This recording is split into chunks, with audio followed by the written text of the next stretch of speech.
Oh my goodness. Hey, everybody. I love that you guys are just kind of waiting when we show up.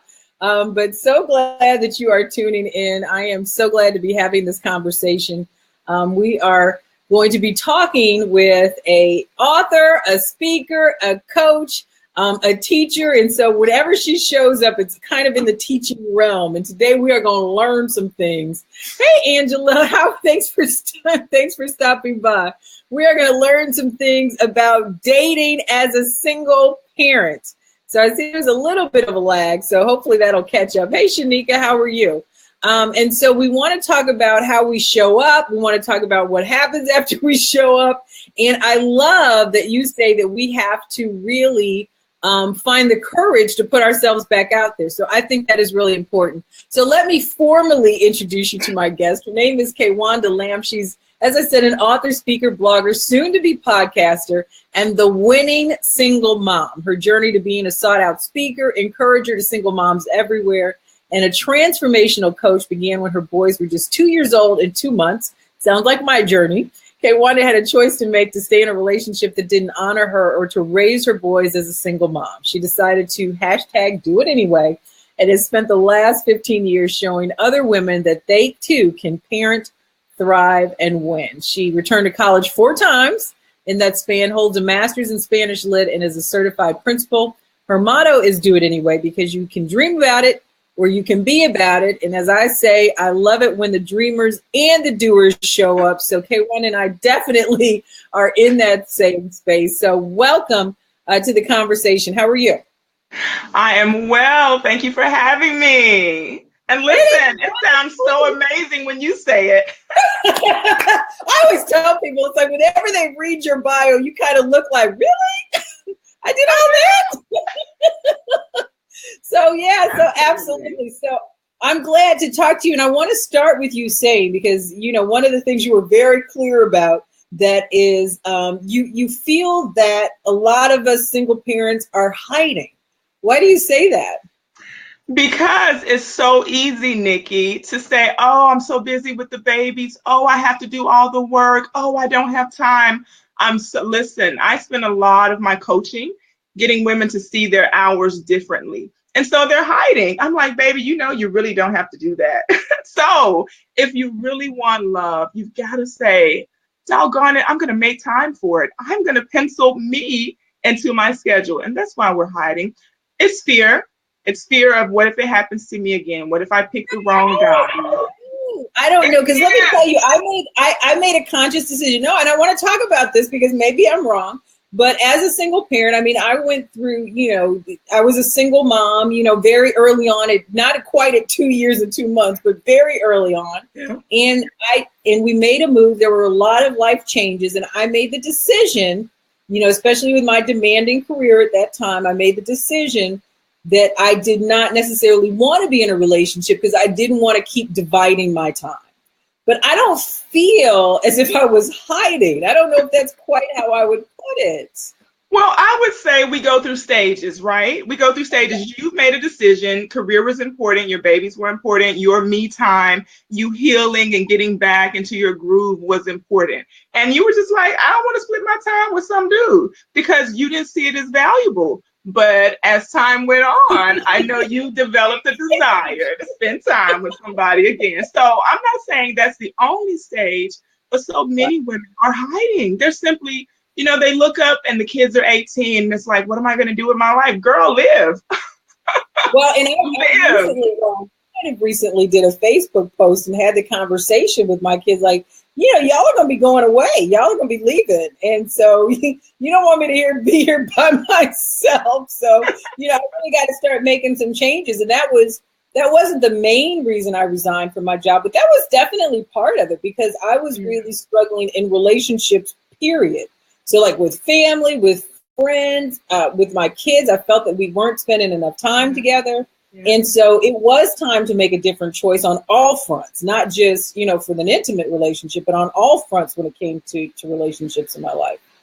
Nikki, you're proving my point. You're proving my point. You're hiding from something and you knew what it was. And I'm glad you were able to make that decision You spend more time with your boys. You love what you're doing. You still get to serve us. You're still in the media. I'm glad you resigned because I got to meet you. You're in my city.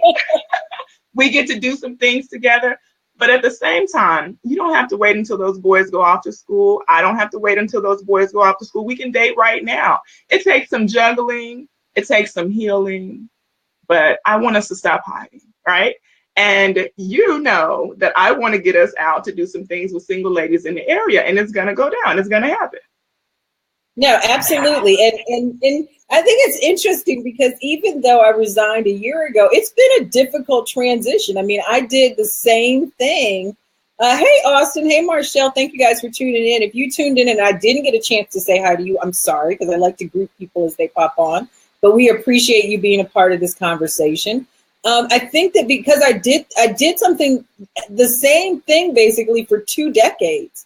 And so even now that my time is my own and my, I kind of can create my own schedule. I don't have to get up at 2:30 in the morning anymore. I still am in that mindset. And I think that can be the same way. Hey, Ephraim, I think that's the same way with me when it comes to dating. I'm still in that kind of old mindset, and it's hard to shift. So when you're talking to single parents and you're talking about getting them back out there, hey, Darnell, hey, Zerlena, what tips do you give them to start? It's like, it's not like riding a bike. I don't know if it's the same. If you don't do it. It all comes back to you, right? I don't know if it does or not. So what tips do you give people on getting back out there?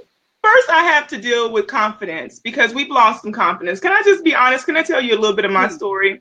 Absolutely. So the first thing I tell them is, do you want to be by yourself forever? If you do, that's cool. If you want to be a nun, if you want to, most people don't know this, but I'm celibate and I still date. I still meet people. I still go out. I still hang out. So some people think, if I'm not giving it up, dudes aren't interested, right? And so that's a personal choice. That's for me. If you want to hang out in my life, then you got to deal with that. There's plenty more fish in the sea. But I can say that and I could do that and I can walk boldly in that because I have confidence. There was a time when I didn't. There was a time when I believed that nobody wanted me because I had 2 babies. And you know how I came to believe that? Because there was a guy I really liked and he was like, yeah, you got kids. I'm not going to be able to. And I was like, well, all men are like this. And they're not. So you have to get the confidence up. And so I teach them some things about how to boost that confidence, like affirmations, right? I have them actually journal, like what's good about me? What do I want in a guy? What am I looking for? Do I really believe that there aren't any more good guys out there? And so that's kind of where we start when I'm working in coaching. And I get them to tell me some of what happened to them so I can help break down the lie. You're giving me a lot of good stuff all at the same time. Hold on. So let's talk about the affirmations because I think it's true. And if you ever think about any limiting beliefs that you may have, whether it's surrounding money, whether it's surrounding profession, and I hadn't really thought about it, but now surrounding relationships, how hard is that? Because I believe in affirmations too. I believe that you should look in the mirror every day and tell yourself how fine you are, how smart you are, how just you own the room. But how hard is it to break those thoughts? Because a lot of people and a lot of women that I've talked to have grown up with these beliefs. So either they heard it from their mom because their mom was a single parent and there are no good men out there. They've heard it from their girlfriends, or it's been reinforced by men that they've dated. How hard is that process of breaking those limiting beliefs?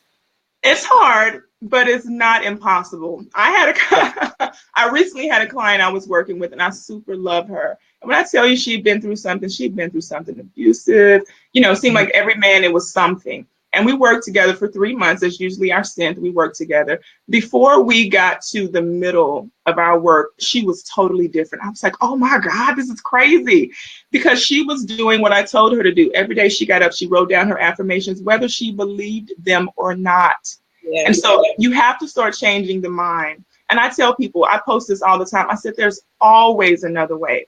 As a single mom, when I was struggling, I could have believed that there was no help for me. My creditors wouldn't listen to me. They didn't understand. But I had to try another way. I had to call them because that's my story, right? The dude wasn't helping. I had to, everything went kaput and then I built it back up. Bless the Lord, oh my soul. But if I allowed myself to believe that there wasn't another way, I would still be stuck in Monroe, Louisiana in a $200 a month apartment living off of who knows what, doing what. Lord help me, Jesus. And so I want you to know, if you're out there and if you're single and you're saying there aren't any good men, it's a lie. There aren't any good women. It's a lie. Nikki, I don't have time. I'm comfortable. My career. I don't want a relationship. Yes, you do. Yes, you do. Everybody wants to be held. Everybody wants to be loved. But what we have to do when we start dating is we have to hold people that we give our time to accountable. And that's what we're not doing. We're just taking any old body that wants to date us. And then we get mad when they're garbage. I will tell you something, and I'm I'm not going to tell you who it is, but it was interesting because I was talking to somebody, and we weren't in a relationship, but there was something. We'd gone out and enjoyed each other's company, and never quite transitioned. But we reconnected, and we were having a conversation. And it was really refreshing. He sent me a text. He's like, you know what? He's like, I think it's time that we set expectations, that we have the conversation about expectations. And that is the first time that a man has ever said that. And he's like, I want to make sure that we're always on the same page. We haven't had the conversation yet, so I'm not sure what those expectations are. But I think a lot of women, we jump so many steps, especially like when you get to a certain age in life. It's like you meet the dude and all of a sudden you see the marriage and you see this. And so you set a certain level of expectation that is not supported by where you really are with the friendship or the relationship or the dating process. It's not based in reality. Tell it like it is. Can we tell it like it is? And Absolutely. So that's one of the things that I work with women on. I'm constantly preaching this now because I've been through it. I did the same thing, right?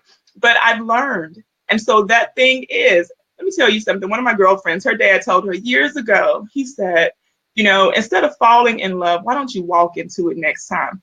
Will that not preach? Will that not preach? Stop imagining and take the dude at face value. Take it slow. Allow yourselves to get to know each other.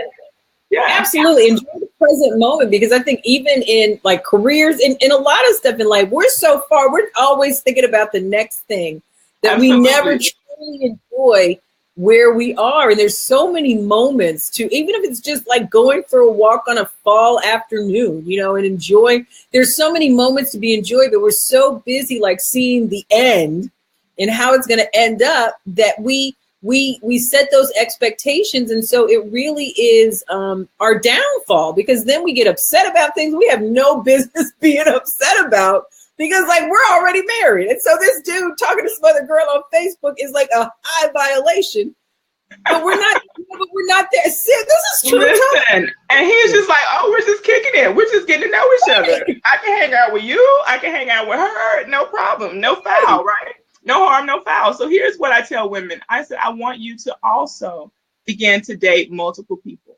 I didn't say sleep with. I want you to date multiple people, because see, we'll find that one guy and be like, oh my God, he's fine. He's everything. He's everything I want. Oh my God. And he's just like, but you know what I want? When did we decide this? When did we set the expectation? So we got to stop imagining things and deal with what's in front of us. And so single ladies. I get that, because somebody told me one time that you really are not, you are single until you are married. But we operate as if we're already in this long-term committed relationship. And then we get upset if we see, and find out that the guy is dating other people. And I told somebody this. I was like, you can date as many women as you want, but you must understand that I'm going to be doing the same thing. So 100% of my energy is not focused on you. And I think that we do that. We act like we're married before we even get to the commitment part. We operate like we're married. I finally started falling in love with me for a change. I love it, Marshall Woodland. Absolutely. And that's where it all starts. So, when I did the brunches this year with Paul Brunson and Derek Jackson, and had those throughout the year, that's one of the things that we focused so much on, was that self-love. Oh my God, we were in there and women were crying because they were realizing that they had been loving everybody else but themselves. So I love that you just posted that up there, because it's so important. So I can walk out, I can be fine and fabulous. I don't have to have any numbers when I come back. I don't have to get picked. Nobody has to buy me a drink for me to have a good time, because I love me. I'm happy with me. I'm not out here looking for the next bae or somebody to take care of me. And so when you're in that space, and that's what I want for all of us, when you're in that space of knowing you got it, you deserve it, you own it, you're confident about who you are, you know what happens? A magical, beautiful, amazing thing happens. People start asking you out. People start wanting your phone number. Folks want to start getting to know you. So it's important to build your confidence. And you build your confidence by knowing who you are and what you want. And if you don't know who you are and what you want, you will fall for anything and you will take anything. Yes, ma'am. No, I'm yelling at the puppy because the puppy is eating my plant. I think the interesting thing is because we all know, and Robert, I want you to clarify what your comment was about it's not going to work. But we all know those women who are like fabulous and they're out there and they're acting like they don't have a care in the world. They are not sweating any dude, but all of the dudes are sweating them. And that, it's just like this mindset. But it's interesting because I think those, and that's a good thought, Claudette, that a man does not enhance anything. I mean, you can't find somebody to complete you, but in self-loving, it fills you up to the point where you do have like that overflow energy. Not like coming from this needy, like I need, like Claudette's talking about, I need somebody to complete me. The neediness. Right, it's a whole different It's energy. a repellent. That neediness is a repellent. Dudes are like, oh my, I got to get out of this. Like she's clingy. Oh my goodness. And honestly, there are some people who are attracted to women like that. And of course, all of us, we can look and see the people that we dated and we're like, what was in me that made me attract that? What was in me that made me stay with that? And so let's talk about some of the things that you mentioned earlier, what we're taught and what we're told. Like my grandmother, when I was pregnant, and I had the second baby and all of that, she was like, well, if he'll marry you, marry him. Listen, honey, we done found out this dude is cheating. I'm not marrying this dude. I don't have to do this. You had to do that back in 1941. I don't have to do that. Understand? And so we've been teaching our girls to settle, and we've been teaching our boys that it's okay to sow their royal oats. So when we become adults, we have to finally realize, well, I've been doing love wrong. I've been doing relationships wrong. I've been really tearing people up. And so you got some dudes who understand, like the one who told you, let's set some expectations, because he sounds like he's a man about his business. I like him. And then you got other people who are like, well, let me date this one and date that one and get what I can get, but I don't want to marry any of them because I have an idea of what it is that I want. My brother told me when he married his wife, I said, what made you pick her? Because he had and he told me this was like years ago. He said, I had no intention of getting married. But when I met her, she challenged me.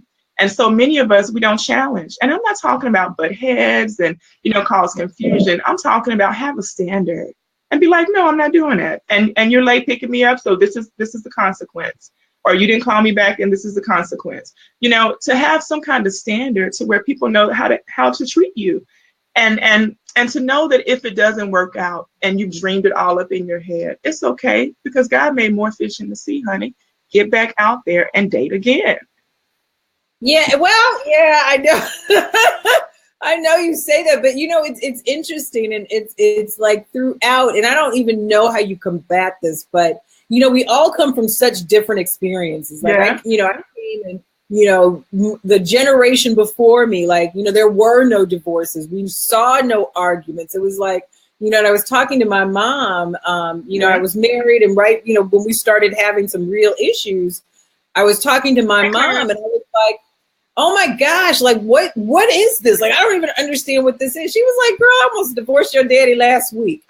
But we never saw that.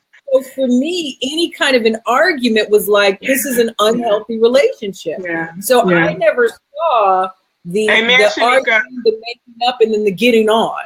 So for every argument, for me, it was the end of the relationship. And so there, everybody grows up so differently. And I'm still like that. Like if we're arguing, it's a problem for me. I really can't handle it. So you don't like confrontation. You don't like confrontation. You don't like in any way arguing, because arguing just means he has a point, you have a point. No, absolutely. No. And I absolutely agree with that on paper, but I never saw that demonstrated. You know what I mean? So I never saw my parents argue. I'm not saying they didn't argue, but they didn't want that for us. They didn't want us to see it. I never saw my aunt and uncle. I never saw anybody argue when I was growing up. And so for me, it was, and my sister too, it was a huge issue for me to, I got church hand. huh? Tip in. I got church hand. I'm just waiting my turn. I'm just waiting my turn. Yeah, go ahead. So, but my only point in this is that everybody grows up so differently. So when, you know, sometimes when we meet somebody, we come from such different backgrounds. So a lot of men aren't growing up with the men in the household. So, you know, for me, growing up in a very traditional setting, it's hard for me to understand when men don't do certain things. And that's just because of how I grow up. And so, for women who've not been with their father, I mean, it's hard for them to accept certain things because they never saw it demonstrated. How do you start to overcome some of those? See, Catherine Bentley, Catherine Bentley, who just popped on. We grew up next door to each other, and her parents were away. And she said it's a blessing and a curse that our parents have been married for so many years, and that we didn't see. I didn't see the neighbors arguing. We didn't have anybody throwing stuff out on the street. There was no divorces on the entire street. So that's what we saw. Yeah. Okay, so I hear you, and what I hear is you wanted your present to be like your past. But we're not allowing for the fact that we're all flawed. And also your mom admitted, shoot, if I could have, I would have left him a lot of times. Okay. We had our moments, but we didn't want you to see it. So again, we're all putting on appearances when in reality, you did need to see them argue and you needed to see them resolve conflict healthily. And so just because it didn't happen when you were younger doesn't mean that you can't work to do that with your mate, but it's going to take work and it's not going to happen just like that. So I say you have to communicate. So let me tell you, I had a guy that I really liked. Oh my God, this dude was fine. Listen, honey, I'm gonna pass out right now thinking about him, honey. Listen. And I learned from him to be on time because before I met him, I was just as late as I could be with these children, with their kids, and my little jobs because I was a great worker. They didn't even have these conversations about firing me, so I didn't know. I thought it was okay.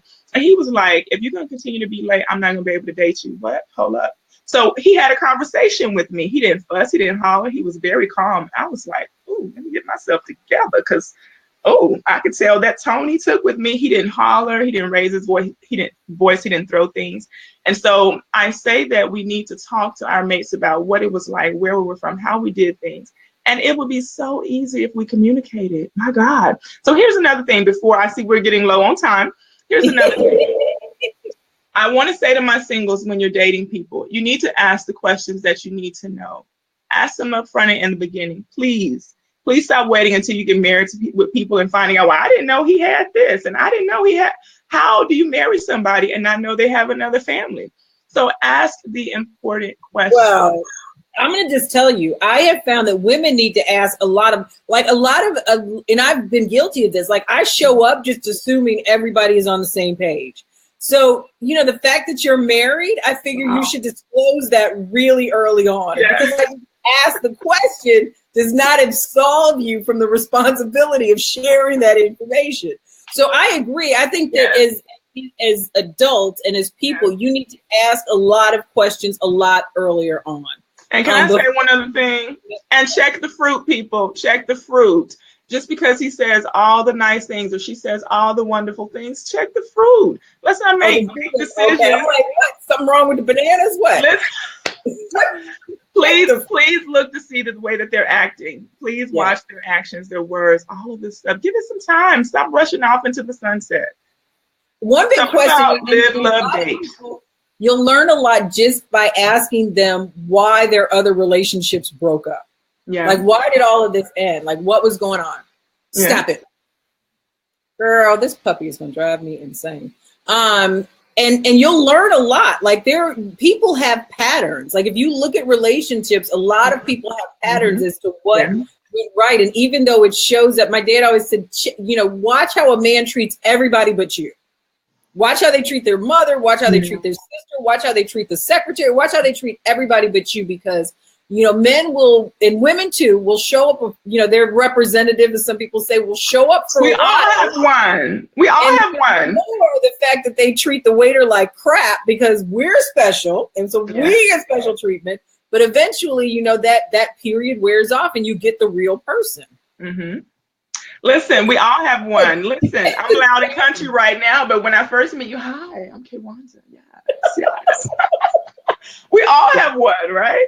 But No, but so absolutely. But I there are some remember. that are detrimental to your health and your, so you, I mean, okay, go ahead. Yeah, you and this puppy. You and this puppy. Let me tell you before we go, because I know I want to respect your time, but if you want to stay on longer, I definitely can rock and roll and do it. But I have everybody that comes to my events, all my ladies that I coach with, I have them write down their qualities that they're looking for in a mate. And I have them write down their top 5 qualities about themselves and the top 5 they're looking for. Then I say, okay, now compare them. And I want to know why you want this over here and you're not that. And so we all need to be growing in your season of singleness. You need to be improving you. You need to be dealing with your hangups and the stuff that's wrong with you. And we need to be open to loving people, because people are going to be messed up. They're going to have some kind of dysfunction. It won't be perfect, right? Okay, here I am, fabulous, but I got something. We all got something with us, right? And so the thing is, can you live with that? Can you work through that? Can you handle that? Can you help them with that? Can you help them grow, right? Can you challenge that person? And so, even with kids out here dating, I want to make sure that we're being considerate of our children, that we ask them questions, that we have them in. My boys, I don't introduce them to anybody unless I'm really serious about them, right? But I do let them know that I date. And so if I introduce you to my kids, that's an honor. That's a big privilege. That means I trust you. And so I also want their opinion on that fellow. And so we need to make sure that we're considering the big picture, especially if you have younger kids. My boys are older now, about out the house like yours. And let me just tell y'all, the world ain't ready, because we about to be international. Boys, y'all all right? Y'all need something? All right, I'm going to be in Paris this weekend. That is serious. I want to ask you a quick question while we're talking about introducing, because I'm like you. Like my kids have met one person, and they met him, and then they asked about him for like 5 years after the relationship ended. Yes, and so I just was like, I will not introduce. Like we're gonna have to be really close to marriage for me to introduce you, but at the same time, I mean, I think it's really hard, especially for older children, to make that transition when there's somebody that's introduced into your life when it's been just you. Yeah. Because even my oldest son, he was like, "That's weird. That would be weird because it's just been, it's been us for so long." And so, how do you work with that transition? How do you make your children feel comfortable when you're introducing, a potential spouse into the relationship? Well, I was nervous as all get out. There was one guy I considered marrying. We dated like 3 years, and my boys were super upset when we broke up. And I was like, y'all gonna act right. Y'all my kids. Y'all not his kids. Y'all gonna stop treating me like this. So they were livid. They were just upset. And so what I did was I cooked dinner and I had him over. And of course, I told them before, they were younger than they are now. They're like almost 18 and 16, my boys. And so I told him, I said, I've been single. I've been taking care of you. I've been doing life. I've been doing school. And now, I want to spend my life with somebody. I want to do stuff. And so I was like, you understand that? And so they were like, yeah. I was like, you want to meet him? And so, you kind of on your kids' level. Now, with my boys being older, let me go ahead and tell you, I'm a little bit different. I'm from Louisiana. I don't know how y'all do it in Jamaica, but I say stuff like, I'm grown. This is who I'm dating. And you're going to be respectful. Okay? Because you don't get to tell me at 40 whether you like the dude or not. Now, if there are some red flags and things they see, I want to hear that. I want to hear it. I want us to have a discussion. But you don't get to tell me you want me single for the rest of your life just because you want me single. Come on now. Now, when your son said it's weird, I understand that, baby, but it's weird for me to be alone forever. So how about that? No, absolutely. No, absolutely. But I get it. But I mean, I don't think that children should dictate it. But I think that they can really make it difficult, if they're they can torture the dude if they're not introduced the right way. And I think a lot of times it's not even that they really don't like the person, that they just don't feel included in the decisions. And they're overprotective. That their life. And boys especially are really overprotective of their mom. I think so. And daughters of their dad. Rob says, ditto, now that she is 10, I really cannot fathom introducing someone to his daughter. Is that what he was saying? Yeah, ditto, and now she's 10, I really can't fathom meeting anyone I date when I start dating again. Okay. Well, I think if you meet the right person, that'll change. Yeah, it will. Let me say this. We all deserve love. We all deserve good love. Our babies deserve to be loved and protected and supported. At some point, I bought everything you just said, just the way you said it. You said it, I bought it. Hook, line, and sinker. Our babies deserve to be loved, but they don't get, like you said, they don't get to dictate. when it's time for us to love. We know when we're ready. We know when our heart yearns and our space is clear and our mind is clear and we've let go of the past and we've done our healing, we've done our forgiving, and we're ready to be present in a relationship and just enjoy our lives. And I think that you can have compartments and room for all of that to take place. And so, you know what I do? I am gung-ho at my boys' games. I am in their life. I'm on top of things. But when it is time for the weekend, or when it is time for a happy hour, this is my best Jamaican accent.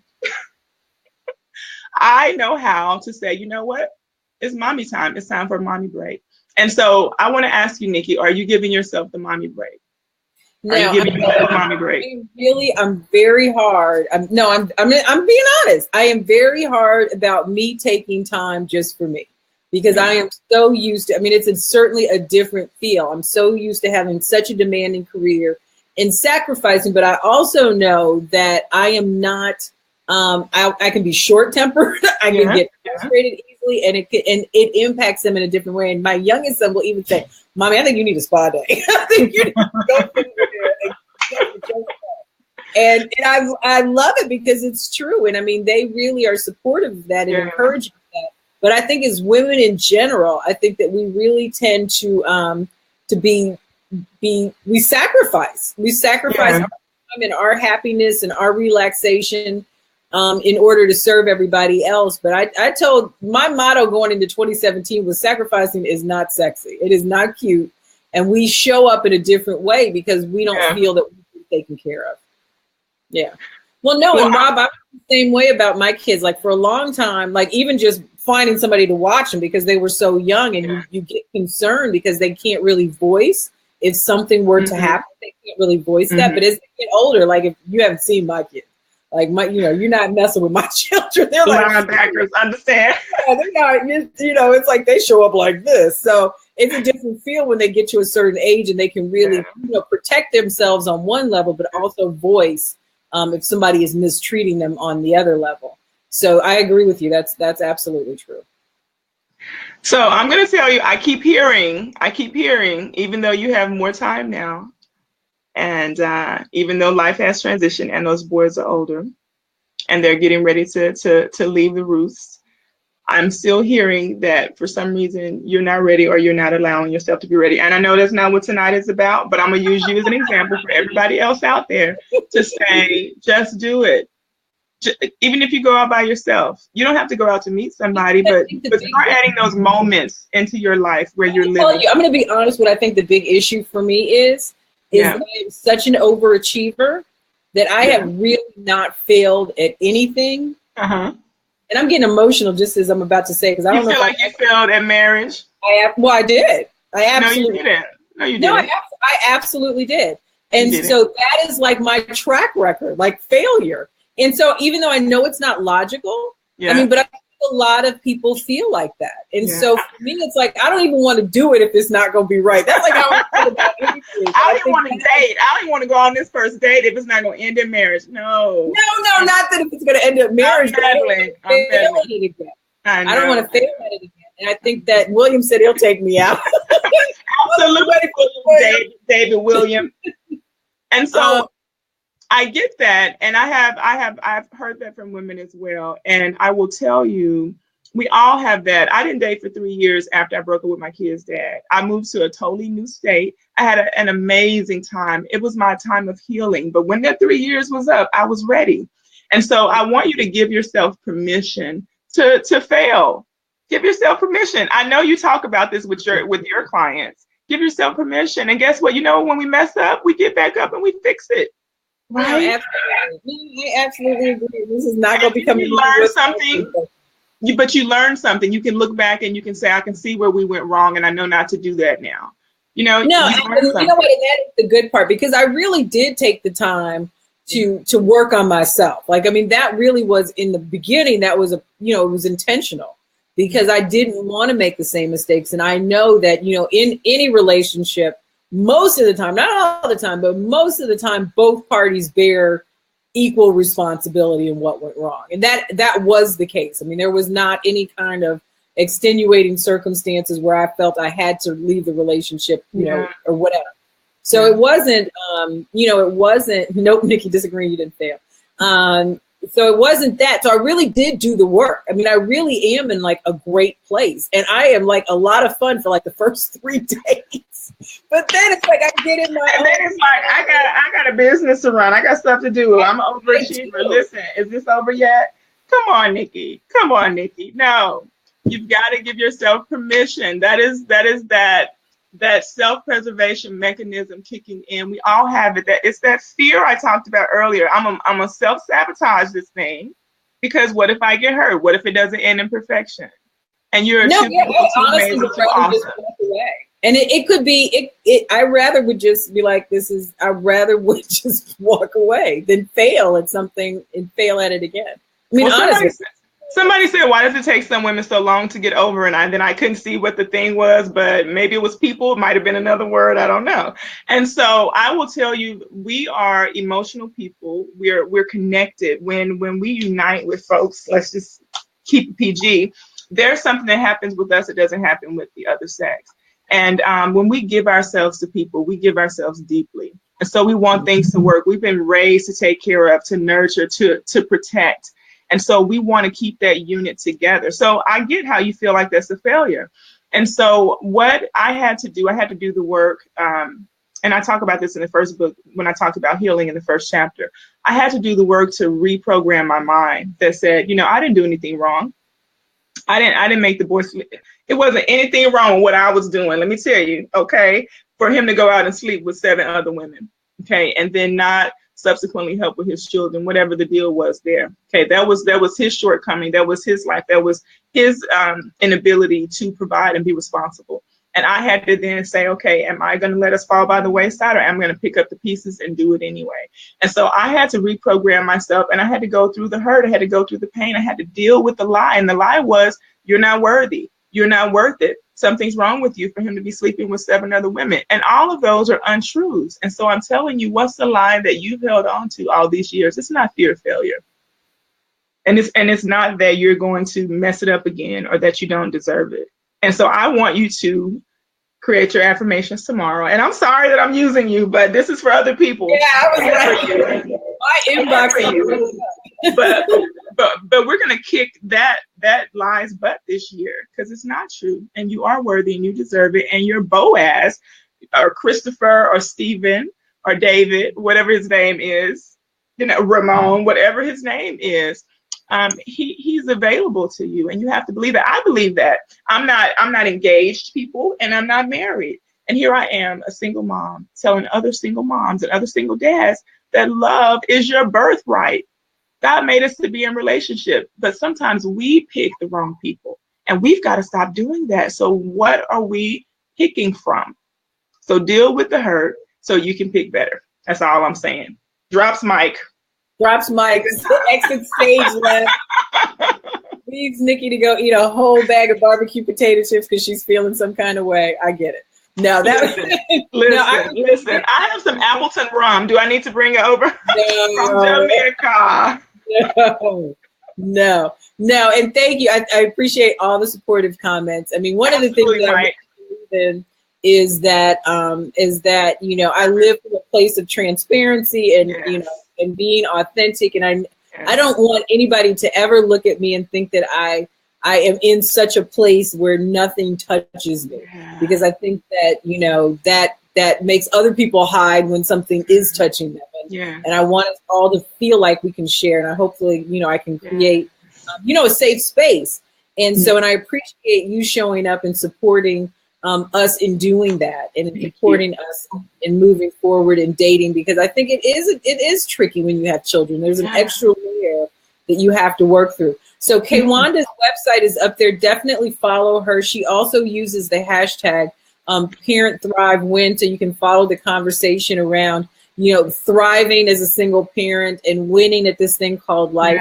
And so you talk about how we've now have this relationship because I'm no longer working, and how I showed up in your life, but you also showed up in mine. And so I want to thank you for that. And thank you. Amazing. You're amazing.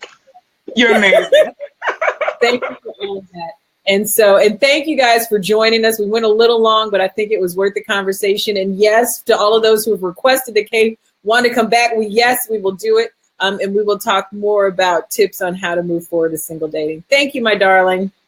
Very welcome. Have a good night, guys. Thank you. You guys have a good night. Thank you guys for following. We will have more conversations soon. Thank you.